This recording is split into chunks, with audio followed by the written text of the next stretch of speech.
पाशुपत कापालिक एक धारा थी शिव ज्ञान की। कपालिक उन्हें इसीलिए कहा जाता क्योंकि उनके पास खड़वांग होता, अर्थात एक दंड जिसके ऊपर खोपड़ी या कपाल होता है। वो मुंडमाल पहनते और वो कपाल में ही भोजन करते, कपाल के इस हिस्से में वो भोजन करते। वो भैरव की तरह वेशभूषा वाले थे। वो बिल्कुल काल भैरव की तरह थे। काल भैरव की तरह वो जीते। वो ऐसा जीवन इसीलिए जीते क्योंकि उनका प्रयास था काल भैरव का अनुकरण करना। जैसे कि भैरव ने उन्हें पोजेस कर लिया है। काल भैरव की भी ऐसी ही कहानी थी कि जब उन्होंने ब्रह्म का एक सर काटा था तो ब्रह्म का कपाल उनके शरीर से चिपक गया था। यानी ब्रह्म हत्या का पाप उनसे छूटा नहीं। तो उस पाप से मुक्त होने के लिए वो पूरी धरती पर घूमे उस कपाल के साथ, और अंत में काशी में उनका वो कपाल छूटा। यह ब्रह्म हत्या के प्रायश्चित का व्रत था, तो इसे महाव्रत कहते हैं तंत्रों में। तो कपालिकों को महाव्रती या महाव्रतधारी कहा गया। इस महाव्रत के अंत में जो कई महीने या कई वर्षों तक चलता, इसके अंत में भैरव उस कपालिक के सामने प्रकट होते और भैरव के संग योगिनी कनक, और भैरव उनसे कहते, तुम मेरे पुत्र समान हो, मेरी तरह, मांगो तुम्हें क्या चाहिए। और वो कपालिक कहते कि मुझे पोजेस कर लें, प्रवेश कर जाए मेरे अंदर। और वो अपना मुंह खोलता और भैरव और सभी योगिनी उसके मुंह से होते हुए उसके देह में प्रवेश करते। देखने वाले देखते कि उसकी आंखें चढ़ गई हैं, वो रोने लगता है, ज़मीन पर लौटने लगता है, उसका पूरा शरीर ऐसे कांपता है जैसे एक पेड़ से हाथी टकरा गया हो। और भैरव उनके हृदय में निवास करने लगते हैं और योगिनी उसके सभी अंगों में। कई तंत्र शास्त्रों में इसका वर्णन है। मेरा अपना अनुभव इस क्षेत्र में थोड़ा सीमित है, तो मैं पूरी तरह अपने अनुभव से नहीं बता सकता कि ये कितना प्रामाणिक है, कि सच में ऐसा होता है या नहीं। और इस सेशन में मैं जो भी बताऊंगा पोजीशन या आवेश के बारे में, वो उनमें से कुछ ही मेरे अनुभव हैं। बाकी मैं वास्तविक तंत्र शास्त्रों में शिव ने जो बताया है उसी के आधार पर बताऊंगा। और मेरे कुछ मित्र बंधु हैं, उन्हें ऐसे अनुभव हुए हैं और उन पे मैं भरोसा करता हूँ, तो उसके आधार पर भी समझिए कि पोजीशन यानी आवेश या प्रवेश जैसे शब्द आविश धातु से आते हैं। यह रूपांतरण से अलग है, जहाँ साधक ट्रांसफॉर्म होकर स्वयं वह देवी या देवता बन जाता है। तंत्रों में इसका भी वर्णन है। इसके अलावा समावेश का भी कॉन्सेप्ट है। असल में आवेश को ही बाद में समावेश की तरह समझा जाने लगा। समावेश का अर्थ है भैरव को पहचानना। भैरव यानी भरिताकार अवस्था, पूर्णता की अवस्था, अंतः स्वात्म अनुभवानंद की वह स्थिति जब आप अपनी आत्मा का अनुभव करते हैं। वह अवस्था जब आप अनुभव करते हैं कि मैं ही सब कुछ हूँ, अपने भीतर के भैरव को पहचानते हैं और आनंद में स्थित होकर आनंद भैरव बन जाते हैं, वही समावेश है। तंत्रालोक में पोजीशन की व्याख्या अभिनव गुप्त ने इसी प्रकार की थी, और इसी समावेश का मुझे अनुभव है और प्रत्यक्ष ज्ञान है। लेकिन हम यहाँ इनकी बात नहीं करेंगे, थोड़ा बहुत करेंगे, लेकिन विस्तार से रूपांतरण और समावेश को हम किसी अन्य सेशन में समझेंगे। यह सेशन पूरी तरह आवेश या पोजीशन पर है, जैसे देवता या किसी भूत प्रेत का शरीर में प्रवेश करना। ये सब मैं इसीलिए बता रहा हूँ क्योंकि एक बार जब मैंने गौड़ भैरव पर बात की थी, तब मैंने कहा था कि हम इस विषय पर भी चर्चा करेंगे। तो आज मैं उसी वचन को पूरा कर रहा हूँ। आप में से कई लोगों की रुचि भी थी इन बातों को जानने में, और ये आवश्यक भी था क्योंकि आजकल पॉडकास्ट वाले तांत्रिक इसे लेकर आधारहीन बातें किए जा रहे हैं, जिनका ना तो वास्तविक अनुभव से ही और ना ही तंत्र शास्त्रों से ही कोई वास्ता है, और तर्क को तो भूल ही जाइए। मैं इस विषय को अब तक इसीलिए टाल रहा था क्योंकि एक वीडियो में इसकी गहराई से विवेचना या गहराई से इसको समझाया नहीं जा सकता। और जिस चीज़ को हम अच्छे से नहीं समझते, गहराई से नहीं समझते, उससे हम डरने लगते हैं। वही मेडिकल स्टूडेंट सिंड्रोम वाली बात है। जैसे मेडिकल कॉलेज के नए स्टूडेंट्स जब किसी बीमारी के बारे में थोड़ा बहुत पढ़ते हैं तो उन्हें उसके लक्षण स्वयं में दिखाई देने लगते हैं। मैं नहीं चाहता कि आपके साथ भी ऐसा हो और आपको डरने का एक और बहाना मिल जाए, इसीलिए मैं आप तक नहीं बता रहा था। लेकिन मैं कहूँगा कि इस सेशन को सुनने के बाद आपके मन में जो भी प्रश्न हो उन्हें आप कमेंट कर दें। इन प्रश्नों के आधार पर हम चीज़ों को और गहराई से समझने के लिए 2-3 सेशन और कर लेंगे, कम से कम एक और सेशन कर लेंगे। चलिए अब आगे बढ़ते हैं। तो हम कपालिकों के बारे में बात कर रहे थे, इनके साधना के बारे में, जिसके बारे में हमें अधिक जानकारी नहीं मिलती क्योंकि इनके समय तक तंत्र लिखे नहीं गए थे। गुरु से शिष्य को प्राप्त होता मौखिक में और रहस्य में रखना अनिवार्यता थी, क्योंकि उस धर्म और समाज की मुख्य धारा के विरुद्ध थी उनकी साधना। जो भी हमें उनके बारे में पता है वो वैदिक और बौद्ध धारा के आचार्यों ने लिखा है, जहाँ उनके दर्शन को खंडित करने के ही उद्देश्य से लिखा गया है और इसीलिए पूरी सच्चाई में नहीं लिखा गया, उन्हें मिस रिप्रेजेंट किया गया। उसी तरह प्राचीन और मध्यकालीन भारत के जितनी कथाएं होती, जैसे कथा सरित सागर इत्यादि, वहाँ कपालिकों को ही विलन दिखाया जाता और यही ट्रेंड आज के भी साहित्यों में दिखता है। बस कुछ दशकों पहले की बंगाली गल्प कथाओं और साहित्यों को अगर आप पढ़ेंगे तो उसमें विलन एक दुष्ट तांत्रिक होता, कपालधारी, जिसको किसी की बलि देनी है या जिसने किसी का वशीकरण कर लिया है या ऐसा ही कुछ। और क्योंकि कपालिक कभी अपने आप को समझाने की भी कोशिश नहीं करते, उल्टा उन्मत्त या पागल की तरह बिहेव करते, जैसे भैरव ने उनको पोजेस कर लिया है, तो लोग उन्हें और गलत समझ लेते। इस कारण शिवज्ञान की इस धारा को बहुत नुकसान झेलना पड़ा। तो समय के साथ एक शिफ्ट आया, तंत्र अति मार्ग से मंत्र मार्ग बनने लगा। ये पशुपत और कपालिक अति मार्गी थे।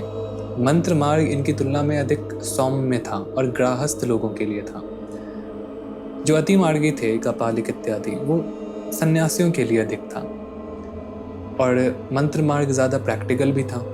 अति मार्ग भी रहा, लेकिन जो पशुपत थे वो बाद में न्याय और वैशेषिक दर्शनों के विद्वान हो गए। बाकी रूपांतरित होकर नाथ योगी और अवघर बन गए। जैसे एक नदी, एक धारा जब उद्गम से निकलती है तो एकदम अलग होती है, लेकिन समय के साथ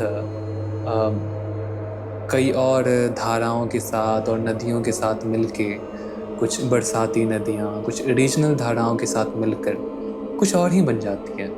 वही हुआ अति मार्गियों के साथ। ठीक है, अब हम मंत्र मार्ग पर आते हैं। भैरव और त्रिक तंत्र इसी मंत्र मार्ग के हैं। यही आज हमारे पास अवेलेबल है, जैसे मालिनी विजय तंत्र, तंत्र सद्भाव, ब्रह्म यामल तंत्र, सिद्ध योगेश्वरी मध्य तंत्र, जयद्रथ यामल इत्यादि। ये मैं इसीलिए बता रहा हूँ क्योंकि कपालिक आवेश को ही मुक्ति मानते थे कि महाव्रत धारण करने के अंत में भैरव प्रसन्न होकर उनके मुख या ब्रह्मरंध्र के मार्ग से योगिनियों के संग उसके शरीर में प्रवेश करते और उनके हृदय में स्थित हो जाते और वो कपालिक भैरव बन जाता। यही मुक्ति थी उनकी। ये बात सेंस बनाता है क्योंकि पशुपत धर्म को लकुलीश ने शुरू किया था। लकुलीश शिव ही थे जो किसी मरे हुए ब्राह्मण के शरीर में प्रवेश होकर आए थे। शिव इस पंथ की नींव रखने के लिए लकुलीश बने। जब शिव उस देह में प्रवेश किए तो वो देह जीवित हो उठा और तब उस देह ने इस मार्ग को सिखाया।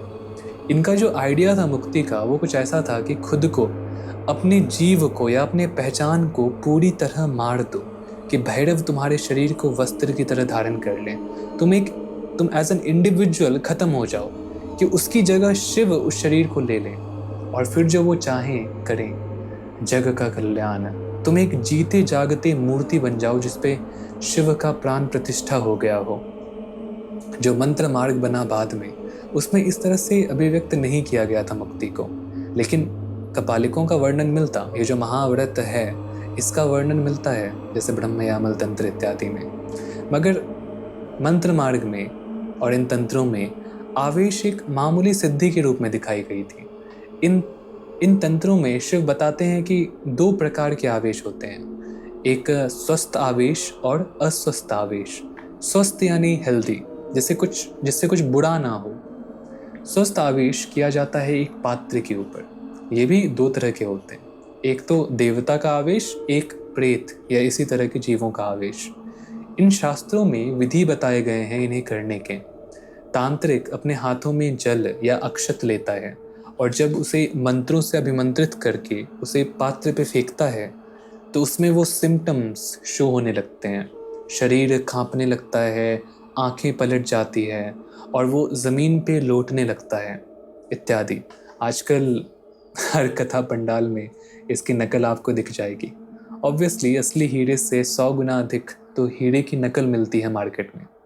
खैर, ये सारे सिम्टम्स दोनों तरह के आवेश में कॉमन है। देवता आवेश को जो प्रेत आवेश से अलग करता है वो है कि उस व्यक्ति में अगर कोई देवता आते हैं तो उसके अंदर अतीत और भविष्य दोनों देख पाने की क्षमता आ जाती है और उसको शास्त्रों का ज्ञान हो जाता है। वो एक्यूरेटली उस अवस्था में शास्त्रों के मतों को समझा सकता है, अलग अलग दर्शनों को। वो संस्कृत में बात कर पाता है जबकि उसे संस्कृत आती भी नहीं है, और सिद्धियाँ उसमें दिखती हैं। वो ऐसी ऐसी चीज़ें कर पाता है जो आम इंसान ना कर पाए। देवता जब किसी पात्र के शरीर में आते हैं तो उसके माध्यम से वो एक समाज को सही से गाइड कर पाते हैं। आज भी कई गांवों में, जैसे उत्तराखंड के कुमाऊं क्षेत्र में, एक पात्र के ऊपर गौड़ भैरव, जिन्हें वो गोलू देवता बोलते हैं, वो आते हैं और लोग कोर्ट कचहरी से ज़्यादा उनके न्याय पर भरोसा करते हैं। वो बताते हैं कि किसने क्राइम किया है। लोगों में उनका इतना डर होता है कि अगर ऐसे किसी ने कोई बेईमानी की होती है तो ये नाम सुन के ही वो डर जाते हैं। जब सामने वाला बोलता है कि मैं जागर लगवाऊंगा और देवताओं से पूछूंगा तो वो खुद ही कन्फेस कर लेते हैं। जागर माने वो प्रोग्राम जहाँ ये सब होता है। मगर इस बात को समझो, जो सबसे अधिक कीमती है उसी के सबसे अधिक नकल बनते हैं। लोहे या तांबे के नकल ज़्यादा होते हैं या सोने चांदी के? ऑब्वियसली सोने चांदी के, क्योंकि उनकी कीमत अधिक होती है। तो सबसे कीमती यही है, इसीलिए सबसे ज़्यादा ढोंगी इसी में मिलेंगे। कुमाऊं के ही एक साधक से मैंने बात किया था। वो बता रहे थे कि बचपन में ये लोग ट्रेनिंग देना शुरू कर देते हैं नकल करने की, थर थर काँपने की, उछलने की, जो भी बाहरी सिम्टम्स होते हैं आवेश के, उसकी ये बचपन से प्रैक्टिस करते हैं नकल करने की। और ये हर जगह हो रहा है, हर गांव में। 99% जो आप देखोगे देवता आते हुए या माता आते हुए लोगों पे, वो ऐसे ही होंगे ढोंगी। जो 0.99% है उन पर कोई मामूली जीवात्मा आ जाती है, और जो 0.0001% होंगे उन्हीं पर सच में दैव आते हैं। और उसका यही सिम्टम है कि इंसान में शास्त्रों का ज्ञान हो जाता है, भविष्य और भूत का उसको पता चल जाता है और मंत्र सिद्धि उसमें दिखने लगती है। लेकिन जिन नादान लोगों ने खुद कभी शास्त्र नहीं पढ़ा, जिन्हें मंत्र सिद्धि के बारे में नहीं पता, और जो आसानी से हाथ की सफाई या मेंटलिज्म के ट्रिक को देखकर ही उल्लू बन जाते हैं, वो कैसे जान पाएंगे कि सच में देव है या नहीं।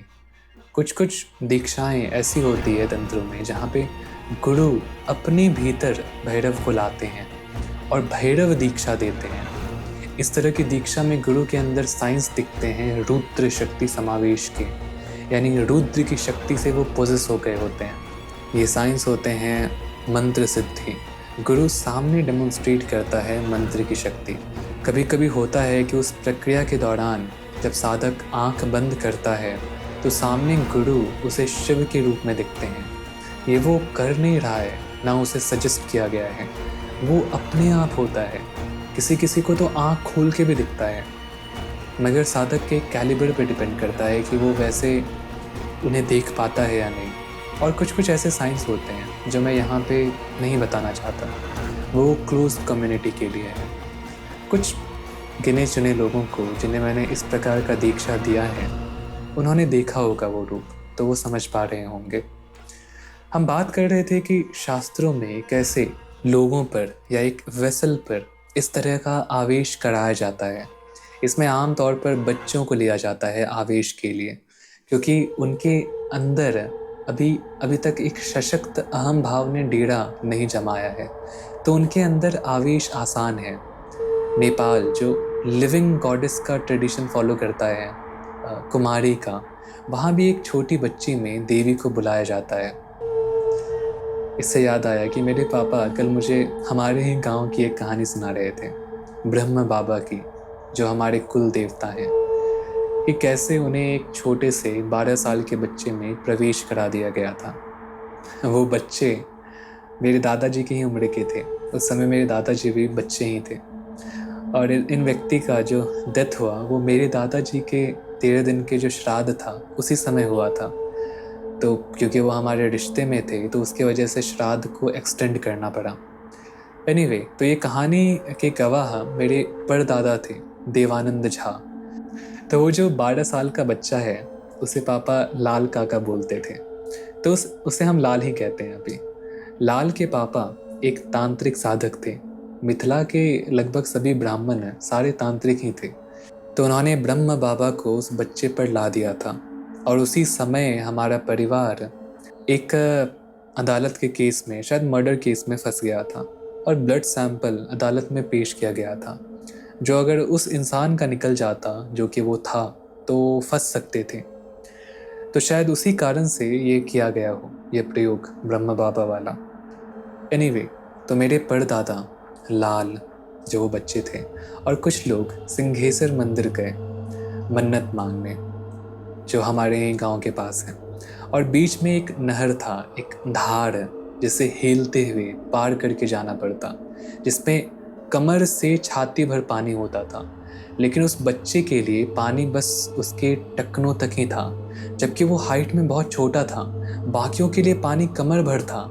जब वो मंदिर पहुंचे तो बच्चे ने पान के ऊपर फूल और सुपारी, जो भी रख के मन्नत मांगी जाती है, वो रख के चढ़ाया। तो कॉन्सेप्ट ये है कि अगर जो चढ़ाया है वो गिर जाए या आपके हाथ में आ जाए तो मन्नत सफल माना जाता है। लेकिन जो शिवलिंग था वो बहुत छोटा था, प्रैक्टिकली चपटी ज़मीन, और उस पर भी योनि और लिंग फूलों से लदा हुआ, पूरा समतल, और उसके बीच में पान रखा गया, उस बड़े से पिंड के बीच में, जो कि पूरा समतल था। तो उसके आने की कोई संभावना थी ही नहीं। जो उस पंडे ने भी कहा कि ये तो कभी होगा ही नहीं, जो मंदिर का पुजारी था, ऐसे रखा नहीं जाता और ऐसे वो आपके हाथ में नहीं आएगा, तो ये गलत तरीका है रखने का।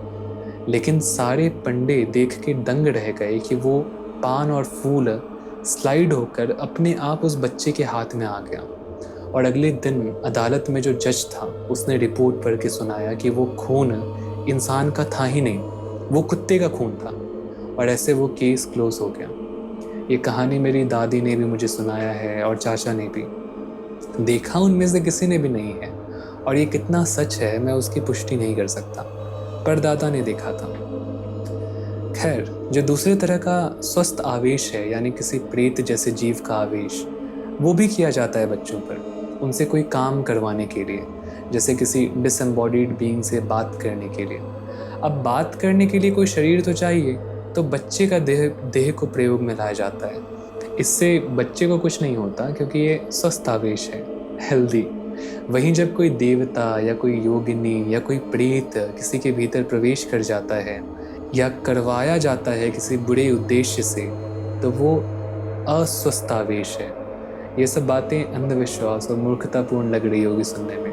मैं जो इतनी लॉजिकल बातें बताता हूँ वो ये सब क्यों बोल रहा हूँ, अजीब लग रहा होगा। तो मैं इसके पीछे के साइंस को भी समझाऊंगा, लेकिन अगले सेशन में। अगर आप सब जानने में रुचि दिखाते हैं तो आज के लिए इतना ही। ओम नमः शिवाय।